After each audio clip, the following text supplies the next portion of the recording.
গল্পের বিষয়বস্তু ও ঘটনা কোনো জীবিত বা মৃত ব্যক্তির সঙ্গে সম্পর্কিত নয়। গল্পে উল্লেখিত চরিত্রগুলি সম্পূর্ণ কাল্পনিক, বাস্তবের সঙ্গে মিল থাকলে তা নিতান্তই কাকতালীয়।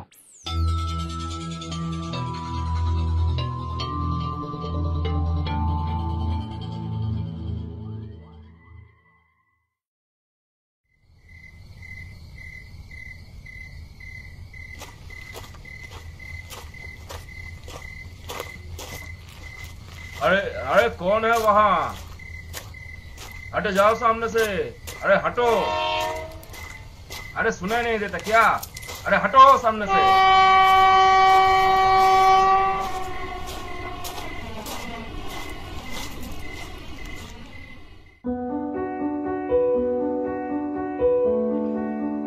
গল্প স্বল্প অরিজিনালস আজকের নিবেদন স্মৃতি। গল্পের রচয়িতা ও রৌনকের চরিত্রে দেবব্রত, উষসীর চরিত্রে অনিন্দিতা, স্মৃতির চরিত্রে চন্দ্রাণী, গল্পের সূত্রধার ও রেলগার্ডের চরিত্রে আমি সত্যজিৎ, সাউন্ড এডিটিংয়ে অভিজিৎ। শুরু করছি আজকের গল্প স্মৃতি।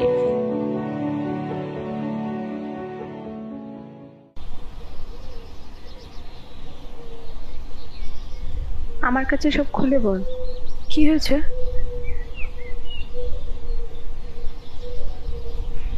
রৌনক কিছু না বলায় উষসী আবার বলে উঠল, আরে তুই যদি আমাকে না বলিস আমি বুঝবো কি করে বল? কিছুক্ষণ চুপ থাকার পর ভাঙা ভাঙা গলায় রৌনক বলল, আমি কিছুই করিনি জানিস। ও আমায় সবসময় বলতো যে আমি ওকে পাবো না, একদিন চলে যাব। আচ্ছা, ওকে মন থেকে বের করতে পারছি না। তো কি বললো? কিছু বলে না তো, শুধু আমার দিকে তাকিয়ে থাকে আর বলে আমি তোমার কাছে থাকতে পারবো না।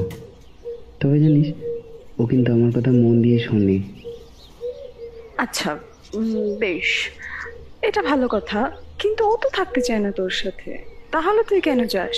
কই, আমি যাই না তো। ও আসে রোজ, রোজ আসে। এই যে বললি ও তোকে চায় না, তাহলে ও কেন আসে? সেটাই তো বুঝতে পারছি না, কেন আসে ও, কেন? আচ্ছা, আজ থাক, আজ একটু ঘুমিয়ে নে, কালকে কথা হবে, আমি এখন আসি। আর কথা না বলে রৌনক ঘুমিয়ে পড়ল।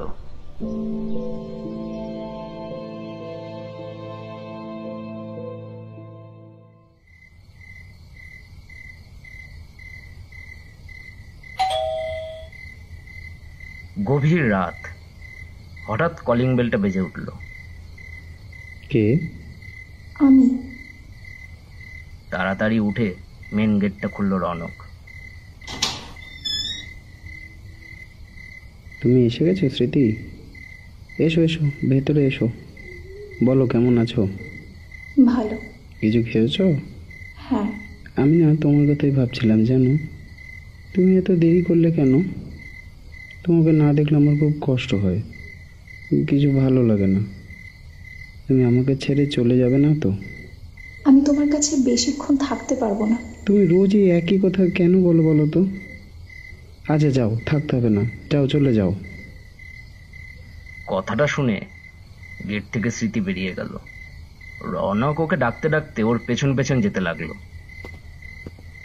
স্মৃতি, দাঁড়াও স্মৃতি, একটু শোনো স্মৃতি। একটু দূরে যেতে রৌনক স্মৃতিকে আর দেখতে পেল না, কোথায় যেন হারিয়ে গেল। রৌনকও বাড়ি ফিরে এসে শুয়ে পড়ল।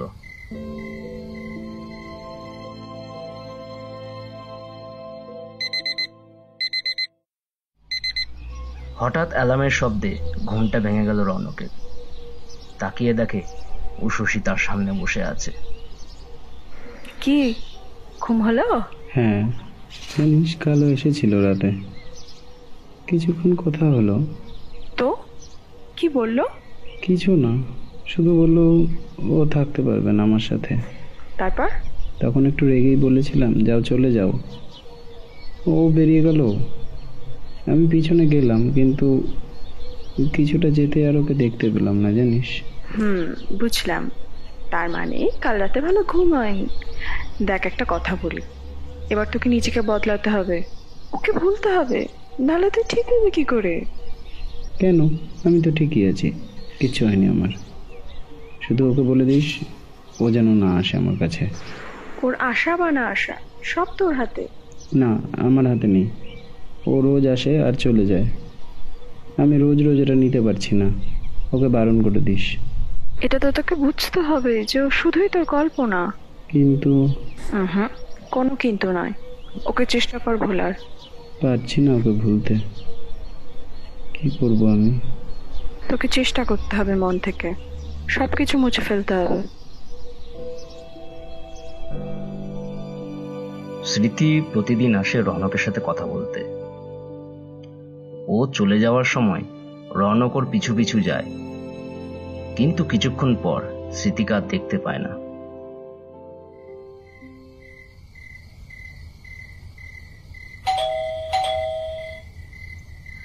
গভীর রাত, আবার কলিং বেলের শব্দ। রনক গিয়ে দরজা খুলল। এসো, ভেতরে এসো। স্মৃতি ভিতরে এসে বসলো। রনক জিজ্ঞাসা করলো, আজ এত তাড়াতাড়ি এলে যে, বিশেষ কিছু? হ্যাঁ, কি আছে আজ? বলবো, তবে একটা কথা বলবে আমায়? হ্যাঁ বলবো, বলো। তুমি আমাকে ভালোবাসো? হ্যাঁ বাসি তো, কিন্তু তুমি তো বলো আমি কোনোদিন তোমাকে পাবো না। হ্যাঁ, পাবে না তো। আমাকে পেতে গেলে তোমাকে অনেক বড় একটা কাজ করতে হবে। পারবে তুমি সেটা? বলি দেখো না পারি কি না। তাহলে একটা কাজ করো, আমার সাথে এসো। আচ্ছা চলো, কিন্তু এই এত রাতে কোথায় যাবে বলো তো? তুমি যাবে কি না বলো, আমাকে পেতে হলে চলো। এই বলে রনক স্মৃতির কথা মতো ওর সাথে যেতে লাগলো। রাত তখন 1:30 হবে। রনকের বাড়িটা শহরের থেকে একটু ভিতরে। জায়গাটা বেশ নিস্তব্ধ, নির্ঝুম।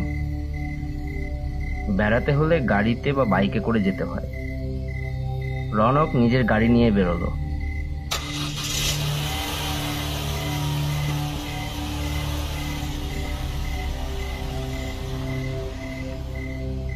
স্মৃতি তখন ওর পাশে বসে। ওর সাথে কথা বলতে বলতে কখন যেন রেলগেটটা সামনে এসে পড়েছে রনক বুঝতে পারেনি। হঠাৎ স্মৃতি গাড়িটা থামাতে বলল।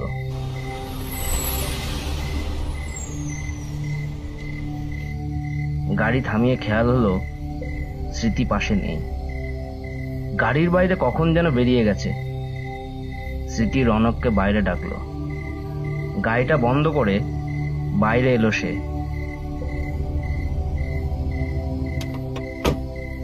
স্মৃতি বলল, চলো লাইন দিয়ে হাঁটি, অনেক দিন হাঁটিনি। আচ্ছা সাবধানে, ট্রেন আসতে পারে কিন্তু। ট্রেন আসলে আসবে, কি হবে? কথা বলতে বলতে হঠাৎ তীব্র আওয়াজে রনকের মনটা ওই দিকে চলে গেল। আর রনক দেখলো সে একটা লাইনের সামনে দাঁড়িয়ে আছে। সামনে খুব একটা জোরালো আলো তার দিকে এগিয়ে আসছে। আর ঠিক সেই মুহূর্তে কে যেন তার হাত ধরে প্রচন্ড একটানে তাকে লাইন থেকে সরিয়ে দেয়।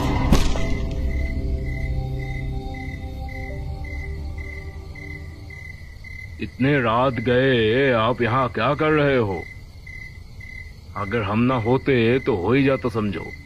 স্মৃতি কই? कौन स्मृति? আরে ও তোমার সাথে লাইন দিয়ে হাঁটছিল, ও কোথায় গেল? ও স্মৃতি, তুমি কোথায়? बड़े अजीब आदमी हो आप। मैंने कहा ना यहाँ पर और कोई नहीं था। না ছিল, আমার স্ত্রী। मैंने कहा ना कोई नहीं था यहाँ।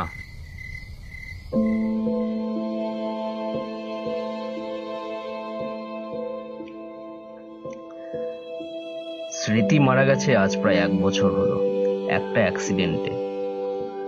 রনক স্মৃতিকে খুব ভালোবাসতো, তাই ওর মৃত্যুর পর রনক মানসিকভাবে একটু অসুস্থ হয়ে পড়ে। উষসী রনকের পুরনো বান্ধবী, তাই রনকের চিকিৎসা উষসী করছিল।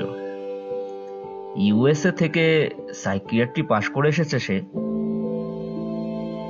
রোজ উষসী রনককে তার এই কল্পনার জগৎ থেকে দূরে সরাতে চেয়েছিল, আর এই কল্পনায় রনককে সুইসাইডের দিকে নিয়ে যেত রোজ। হয়তো এটা আজই হতো ওই গার্ডটা না থাকলে।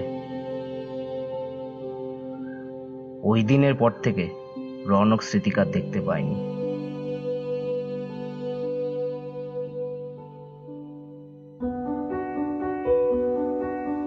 শেষ হলো আজকের গল্প স্মৃতি। গল্পটি যদি আপনাদের ভালো লেগে থাকে লাইক করুন, শেয়ার করুন, আর হ্যাঁ, অবশ্যই কমেন্ট করবেন। খুব শীঘ্রই নতুন গল্প নিয়ে আসবো, ততক্ষণ সাথে থাকুন, সাবস্ক্রাইবে রাখুন।